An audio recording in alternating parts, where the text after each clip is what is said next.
उत्तराखंड की पहाड़ियों में बसा छोटा सा गांव किरानपुर देखने में जितना शांत था, उसके सीने में उतने ही पुराने रहस्य छुपे थे। चारों ओर देवदार के पेड़ों की खुशबू, दूर झरनों की आवाज और मन को छू लेने वाली ठंडी हवा।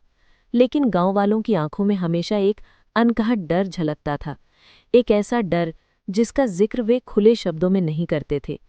गांव के बीचों बीच एक पथरीली ढलान थी और उस ढलान के ऊपर खंडहर हो चुका एक प्राचीन मंदिर था, त्रिलोकनाथ मंदिर।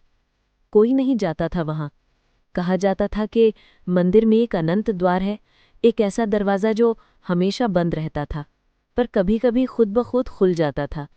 कितने ही बुजुर्गों ने दावा किया था कि उन्होंने रात में उस बंद दरवाजे की दरार से किसी दूसरी दुनिया की झलक देखी है। यही कहानियां सुनकर बड़ा हुआ था आरव, गांव का 22 वर्षीय युवक। आरव पढ़ाई में तेज, दिमाग से तर्कवादी और रोमांच का शौकीन था। उसे इन कहानियों पर यकीन नहीं था।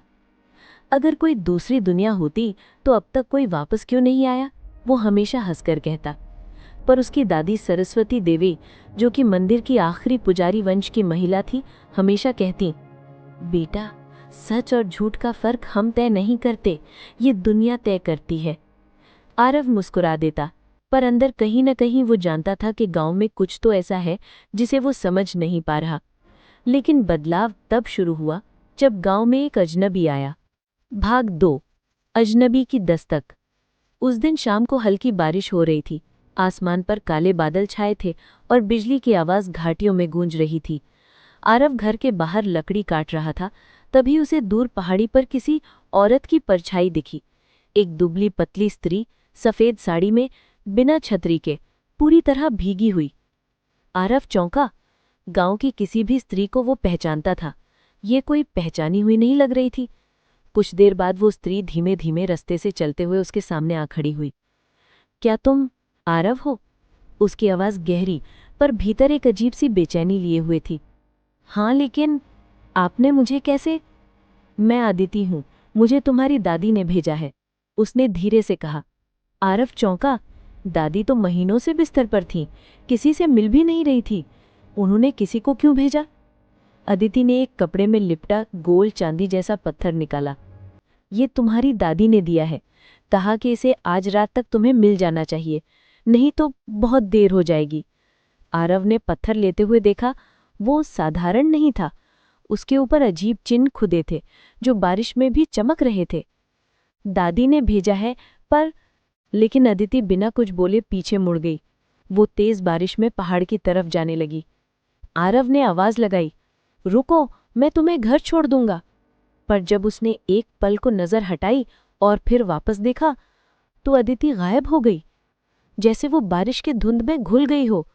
आरव का दिल पहली बार हल्का सा कांपा, और तब से एक उलझने भरी रात शुरू हुई। भाग 3, दादी की आखिरी सीख। चांदी के पत्थर को हाथ में लिए वो दादी के कमरे में पहुंचा। दादी सांस लेने में कमजोर थीं, लेकिन उनकी आंखें बेहद सजग थीं। आ गए, उन्होंने मुश्किल से कहा। दादी, वो औरत कौन थी? उसने ये पत्थर दिया और कहा कि? दादी ने धीरे से सिर हिलाया।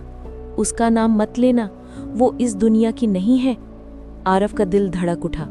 उसने ये सुना तो था, पर माना नहीं था कि दादी ऐसा कहेंगी।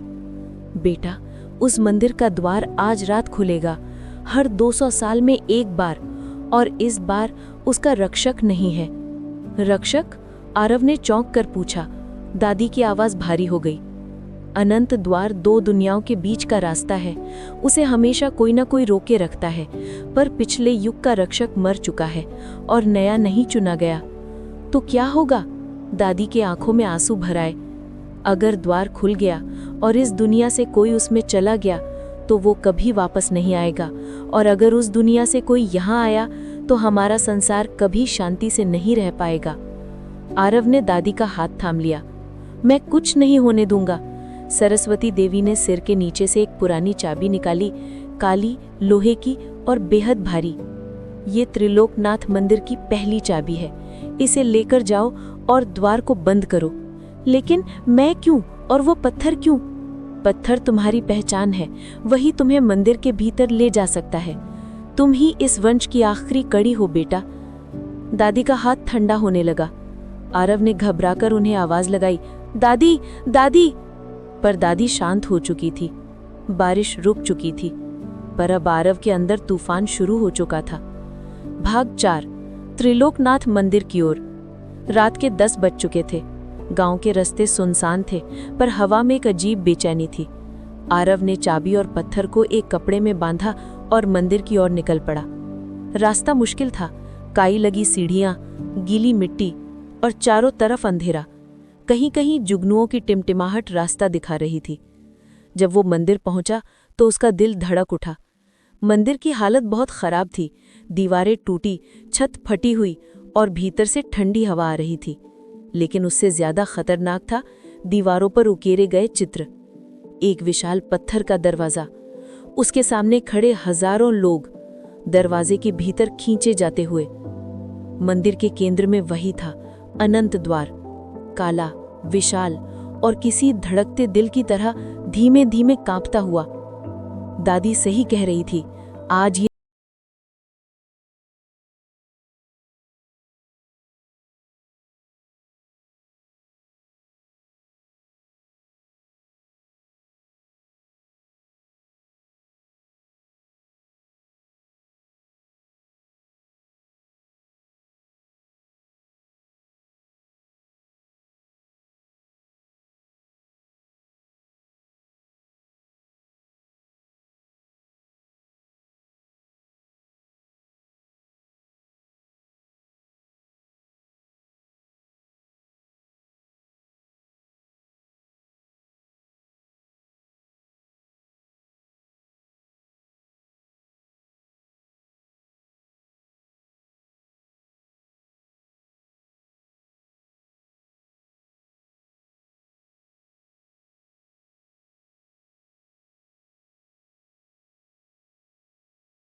तरह खुल चुका था।